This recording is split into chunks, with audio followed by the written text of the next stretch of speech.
आज हम अजीत कुमार की धोनी वो मूवी एक्सप्लेन कर रहे हैं। कहानी की शुरुआत तमाम न्यूज़ चैनल्स पर वायरल इस खबर से होती है कि इंडियन स्टॉक एक्सचेंज में इतना बड़ा स्कैम कैसे हुआ। हम सब जानते हैं कि अमेरिका के New York wall street stock exchange में हाई फ्रिक्वेंसी ट्रेडिंग होती है।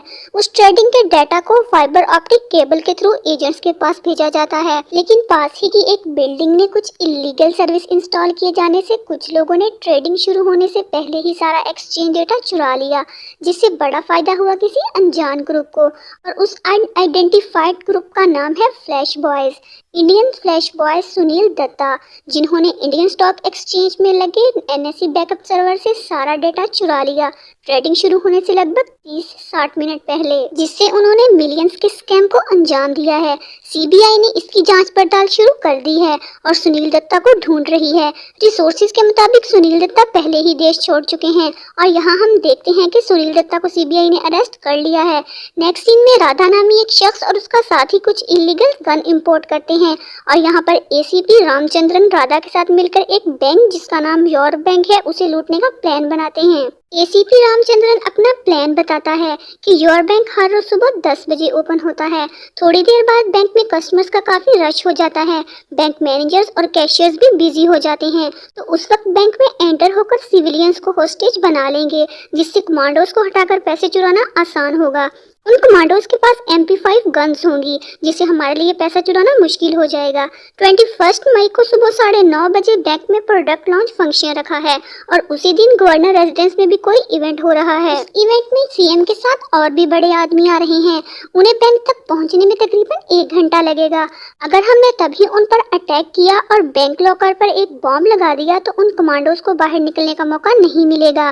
ठीक उसी टाइम मेन एंट्रेंस से एक और टीम अंदर आएगी जो पब्लिक और बैंक स्टाफ को होस्टेज बना लेगी। उसके बाद पीछे के बरामदे से होते हुए बैंक और लॉकर के बीच की दीवार को ब्लास्ट कर देंगे। उसके बाद कमांडोज तो नहीं बचेंगे। उसके बाद हम जल्द से जल्द लॉकर से सारा पैसा लूट लेंगे। आरबीआई ने लॉकर में सिर्फ 1000 करोड़ रखने की परमिशन दी है, पर अंदर की इंफॉर्मेशन मिली है कि उसके अंदर 1500 करोड़ इलीगल रखे गए हैं। अगर हम उसमें से 500 करोड़ चुरा लेते हैं तो बैंक कंप्लेन नहीं कर पाएगा, क्योंकि वो 500 करोड़ इलीगल हैं। राधा कहता है कि वो 500 करोड़ चुरा लेगा और चुरा कर निकलेगा प्लान उसे एसीपी रामचंद्रन बताता है कि मैं उस एरिया का एसी हूँ, तो मैं उस वक्त इंस्पेक्टर राजेश को लेकर राउंड पर चला जाऊंगा और इन्फॉर्मेशन मिलने के बाद 1 घंटा लेट आऊंगा और पुलिस को धमकी दूंगा कि अगर इन चोरों को जाने ना दिया तो वो पब्लिक को मार देंगे और तुम लोग पुलिस से हेलीकॉप्टर की डिमांड करोगे।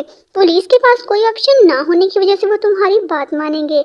हेलीकॉप्टर आने के बाद मैं तुम्हें उन जख्मी होस्टेज को छोड़ने का बोलूंगा। तभी उनका दूसरा साथी राधा लोगों को इंजरी बताकर पैसों समेत उन्हें बैंक से निकाल लेगा और फिर वो लोग अपने प्लान पर अमल करना स्टार्ट करते हैं। अपने प्लान के मुताबिक ये लोग 21 मई को बैंक में एंटर होकर पब्लिक और स्टाफ को हॉस्टेज बनाकर एंट्रेंस पर बॉम्ब फिक्स कर देते हैं। राधा थोड़ा आगे बढ़ता है कि सामने बैठा एक बूढ़ा शख्स राधा पर और उसके आदमियों पर अटैक करके उन्हें यरगुमाल बना लेता है। हॉस्टेज से देखकर बहुत खुश होते हैं और तालियां बजाने लगते हैं। तभी वो बूढ़ा आदमी कहता है कि वो भी बैंक ही लूटने आया है और फिर से सबको हॉस्टेज बना लेता है। राधा के कुछ आदमी उस दीवार को ब्लास्ट करते हैं, जिससे कमांडोज अंदर आकर उन सब पर अटैक कर देते हैं। तभी वो बूढ़ा शख्स जिसका नाम डार्क डेवल है इन कमांडोज को मारकर और राधा के कुछ आदमियों को भी मारकर बैंक पर अपना कब्जा जमा लेता है। तभी हर न्यूज चैनल पर ये बैंक पर अटैक की न्यूज वायरल हो रही होती है। डार्क डेवल राधा के साथ डील करता है कि अगर वो उसका साथ देगा तो वो 500 करोड़ में से राधा को उसका शेयर भी देगा। तब तक पुलिस, ढेर सारी पब्लिक और न्यूज रिपोर्टर्स बैंक के इर्द गिर्द इकट्ठे हो चुके थे।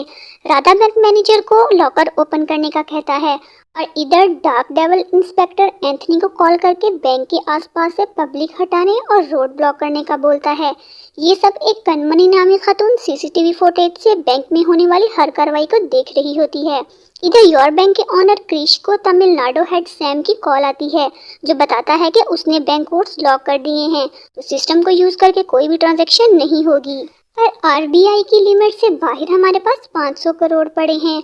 अगर उन्होंने 500 करोड़ को चुराया तो हम इंश्योरेंस क्लेम नहीं कर सकते।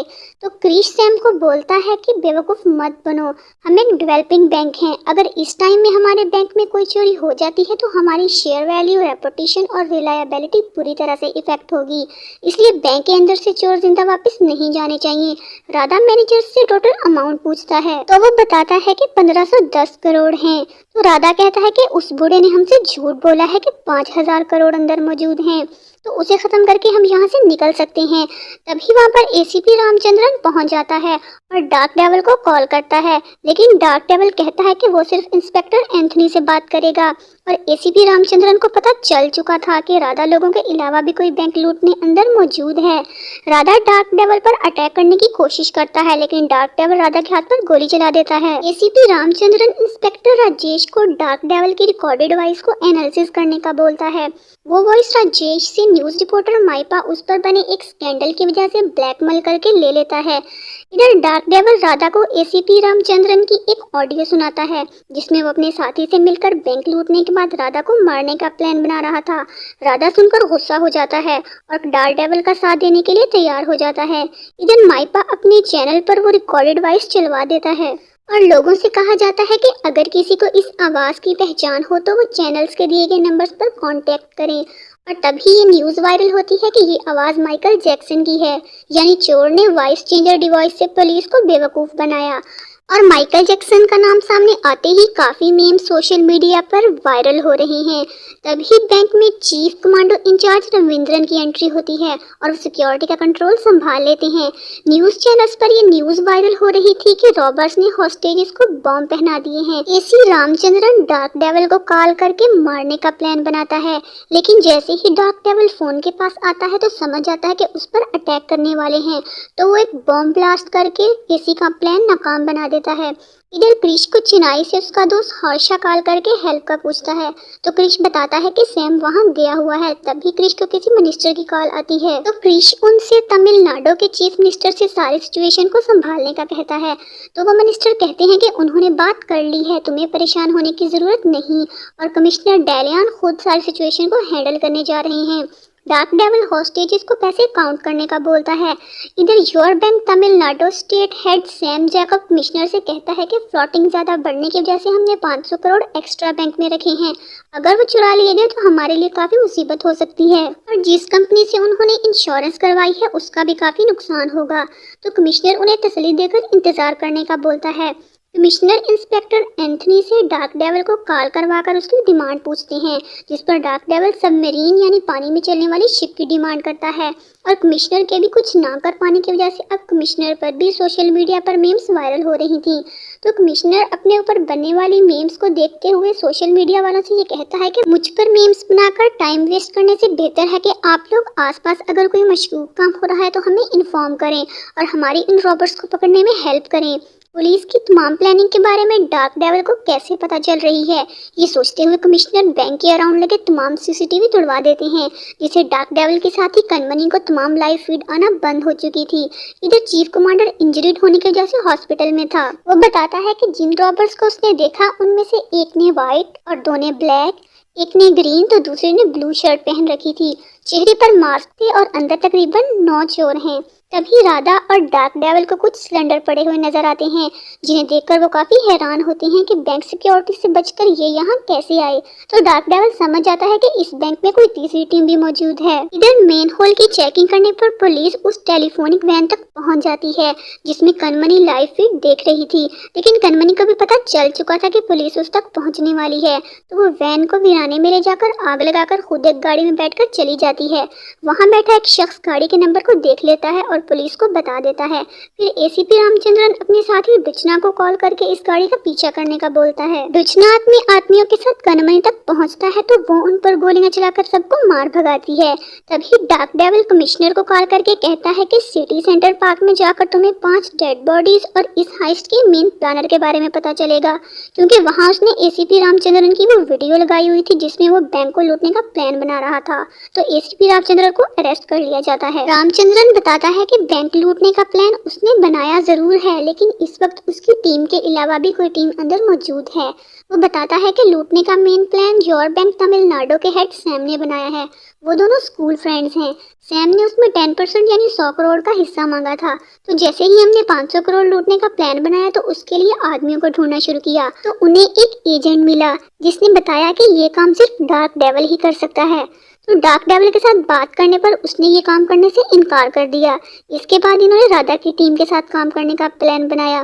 कमिश्नर ने अब सैम को अरेस्ट करने का ऑर्डर भी दे दिया था। तभी पुलिस को ये पता चलता है कि वालावन नामी एक शख्स ने खुफिया तौर पर कई जगहों पर बॉम्ब डिपॉजिट किए हैं। फिर फौरन इन बॉम्ब की तारों को ढूंढकर काटा जाता है और वालावन को भी अरेस्ट करने का ऑर्डर दे दिया गया था। पुलिस जब डार्क डेविल और उसकी टीम के बारे में इन्वेस्टिगेट करती है तो उन्हें ये पता चलता है कि डार्क डेविल और उसकी टीम तो मर चुकी है, लेकिन रामचंद्रन कह रहा होता है कि अंदर डार्क डेविल ही है।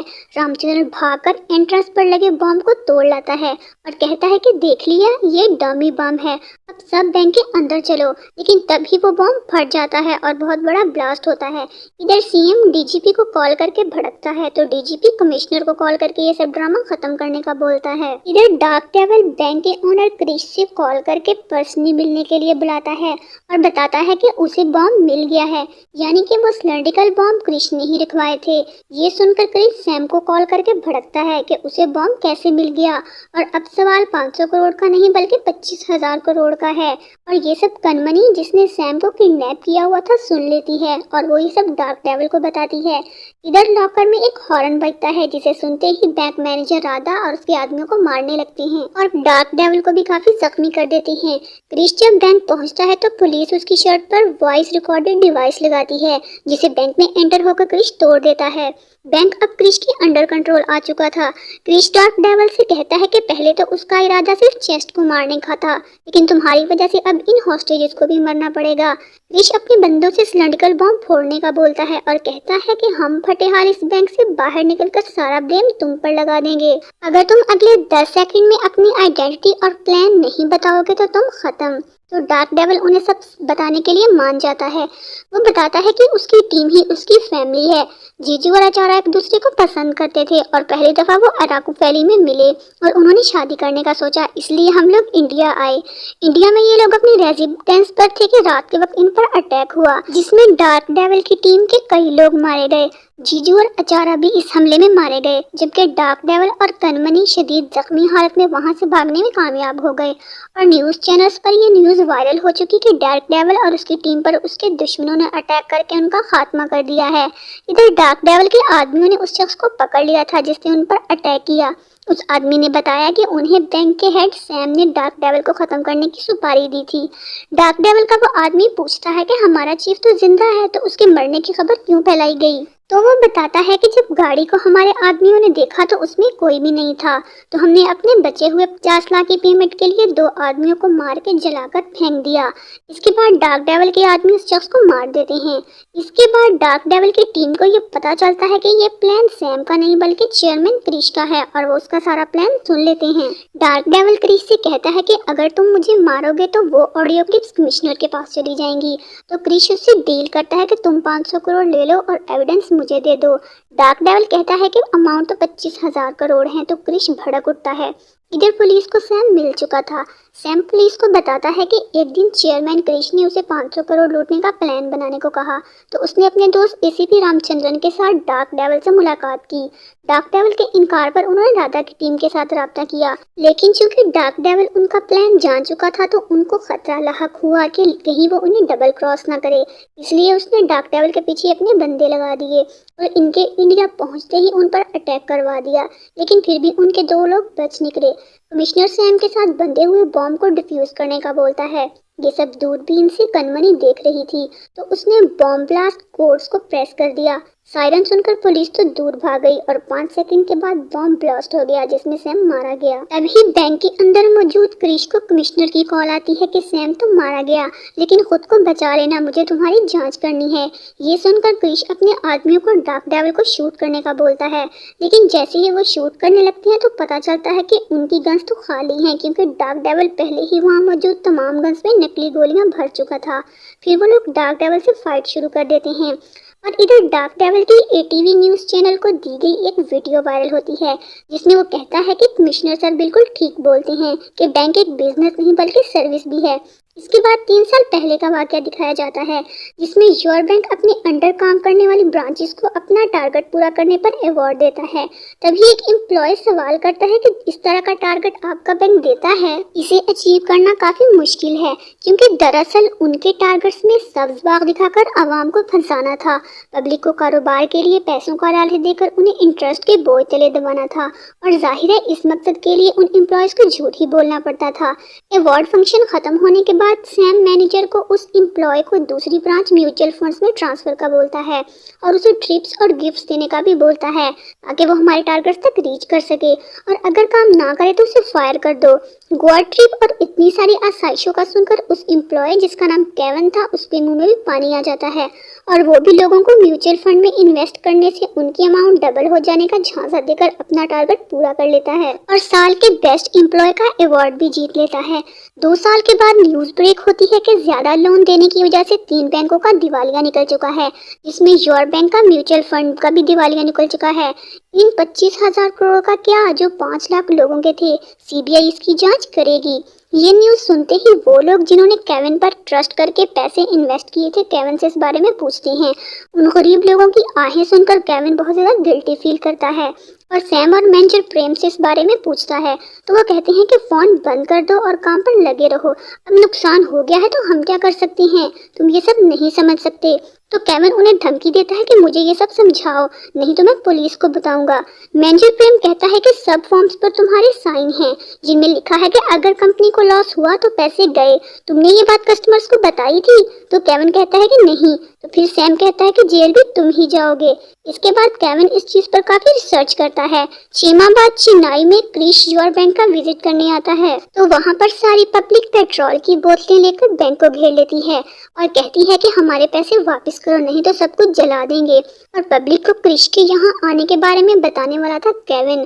केविन क्रिश से कहता है कि तुम तमाम लोगों के पैसे वापस लौटा दो नहीं तो मेरे पास तुम्हारे खिलाफ ऐसे सबूत हैं जो अगर मैंने मीडिया को दे दिया तो तुम कहीं के नहीं रहोगे। क्रिश कहता है कि तुम और पब्लिक मेरा कुछ नहीं बिगाड़ सकते। ये सब बात करते हुए क्रिश केविन को बैंक के टॉप फ्लोर से धक्का दे देता है। केविन नीचे खड़ी पब्लिक पर आ गिरता है। एसीपी रामचंद्रन पुलिस के साथ पब्लिक को रोके खड़ा था। ही क्रिश रामचंद्रन को कॉल करके कहता है कि पब्लिक ने बैंक में घुसकर केविन को टॉप फ्लोर से धक्का दे दिया। इसके बाद एसीपी रामचंद्रन अपनी टीम को लाठीचार्ज का ऑर्डर दे देता है। कुछ लोग बैंक पर पेट्रोल डालने लगते हैं कि रामचंद्रन उन्हीं को आग लगा देता है। इंस्पेक्टर एंथनी उस आग को बुझाने की कोशिश करते हैं लेकिन तब तक वो सब जल चुके थे। रुचना आकर चेक करता है तो पता चलता है कि केविन अभी भी जिंदा है।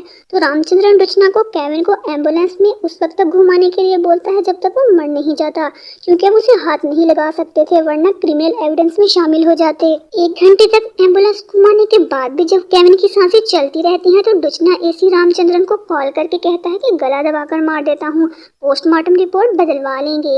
एसी रामचंद्रन केविन के पिता को कॉल करके बताता है कि आपके बेटे ने सुसाइड कर ली है लेकिन पब्लिक जान चुकी थी कि केविन का मर्डर हुआ है। फिर डार्क डेविल केविन के घर जाता है और डार्क डेविल भी इस वीडियो में कमिश्नर से मुतालबा करता है कि आवाम का पैसा उनको वापस लौटाया जाए और इसके साथ साथ इंस्पेक्टर एंथनी के साथ प्रेस कॉन्फ्रेंस का भी कहता है। तभी एक आदमी नंबर 3 मिनिस्टर से कॉल करके चेयरमैन यानी क्रिश को बचाने का बोलता है तो वो आदमी 50% शेयर का मुतालबा करता है तो आदमी उससे देने के लिए मान जाता है।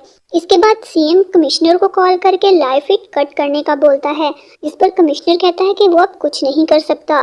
तो क्रिश का आदमी इंस्पेक्टर राजेश से कहता है कि अगर इंटरव्यू माइपा करे तो वो उनको 2 करोड़ देगा। राजेश माइपा से कहता है कि अगर तुम बैंक के अंदर जाकर इंटरव्यू करोगे तो हमें ये लोग 1 करोड़ देंगे तो दोनों आधे आधे कर लेंगे। माइपा मान जाता है। माइपा और इंस्पेक्टर एंथनी अंदर आते हैं। लाइव फीड स्टार्ट होती है तो डार्क डेविल क्रिश से 25,000 करोड़ के बारे में पूछता है जिस पर वो कहता है कि इसमें हमारा सिर्फ 40% है, बाकी का 60% म्यूचुअल फंड के चेयरमैन हादसा से पूछिए। फिर हर्षा बैंक में आता है। दूसरी तरफ पुलिस के कुछ लोग शंकर नामी शख्स से वालावन के बारे में पूछते हैं तो वो बताता है कि वो सुबह 4 बजे की एरोग्याज बोर्ड से निकल गया तभी पुलिस उसका पीछा करते हुए पकड़कर खूब मारती है।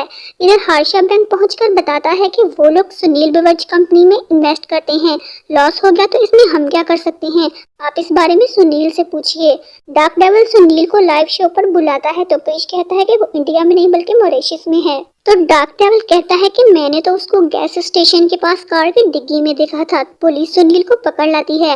दूसरी ओर वालावन नामी शख्स पुलिस को बताता है कि पहले एसी सर ने मुझे गन पाउडर का कहा, फिर एक और टीम ने 3 करोड़ के बस 210 RDX का बोला। बैंक के अराउंड तमाम गाड़ियों की चेकिंग की जाती है क्योंकि अगर ब्लास्ट हो जाता तो हर चीज तबाह हो जानी थी। इधर सुनील बताता है कि उसने सारा पैसा 10 अलग अलग कंपनीज में इन्वेस्ट किया और लॉस हो गया और वह 10 कंपनियां क्रिश की हैं। थोड़ी बहुत मारपीट के बाद सुनील सच बताने के लिए तैयार हो जाता है और वह बताता है कि सारे का सारा पैसा इसी बैंक में है। करेंसी चेस्ट के अंदर एक सीक्रेट लॉकर है जिसमें वो 25,000 करोड़ रखे हुए हैं। तभी सिक्योरिटी ऑफिसर कमिश्नर सर को बताता है कि चेयरमैन ने जब जब भी चेन्नई में बैंक को विजिट किया तब तक उसके पीछे एक ट्रक जाता रहा है। तो कमिश्नर समझ जाता है कि चूंकि चेयरमैन क्रिश ने 18 मरतबा बैंक को विजिट किया तो वो थोड़ा थोड़ा करके सारा पैसा यहाँ से ले जा चुका है और जिस जगह ये लोग दावा कर रहे हैं वो अब खाली है। इधर कमिश्नर सर को पता चलता है कि क्रिश और सैम के बैंक लूटने की खबर लाइव नहीं दी गई जबकि बाकी सब कुछ लाइव दिखाया जा रहा है और ये भी कि माइपा और इंस्पेक्टर राजेश एक दूसरे के काफी करीब हैं। तो कमिश्नर सर राजेश और क्रिश के खास आदमी से जांच पड़ताल करते हैं तो वो सब बता देते हैं और ये भी कि चेयरमैन के अलावा बैंक में मौजूद सब लोगों को मारने के लिए मिनिस्टर ने आर्मी के लोग भिजवाए हैं और इसका ब्लेम रॉबर्ट्स पर लगेगा। और इधर न्यूज चैनल्स पर ये वायरल कर दिया गया कि टेररिस्ट ने बैंक को घेर लिया है जबकि वो मिनिस्टर के भेजे गए लोग हैं। मिनिस्टर कमिश्नर को कुछ ना करने के कारण पर सस्पेंड कर देता है।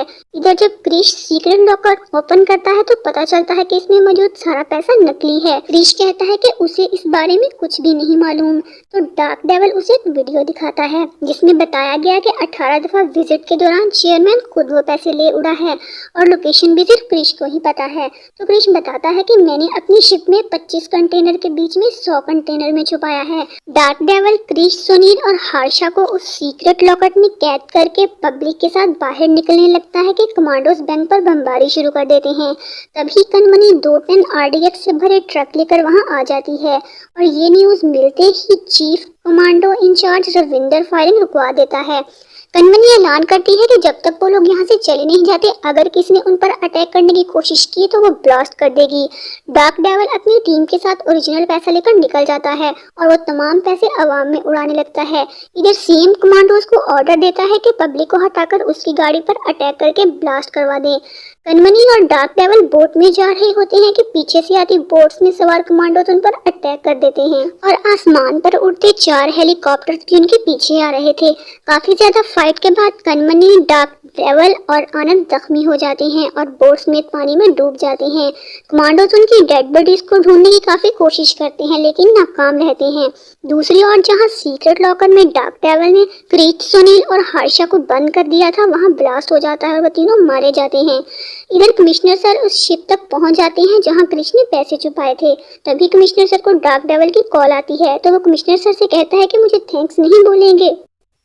तो कमिश्नर सर कहते हैं कि थैंक्स तुम्हें वो लोग बोलेंगे जिनके तुमने पैसे लौटाए हैं और प्लीज तुम सरेंडर कर दो। तो डार्क डेविल मुस्कुराते हुए कहता है कि मैंने सही शख्स के हाथों जिम्मेदारी सौंपी है। लोगों को बता देना कि अब आत्महत्या और धोखेबाजी से नाराज होना काम नहीं करेगा। No guts no glory. और यहीं पर इस कहानी की एंड हो जाती है। दोस्तों आपसे छोटी सी रिक्वेस्ट है कि हमें सपोर्ट करने के लिए हमारे वीडियो को लाइक और हमारे चैनल को जरूर सब्सक्राइब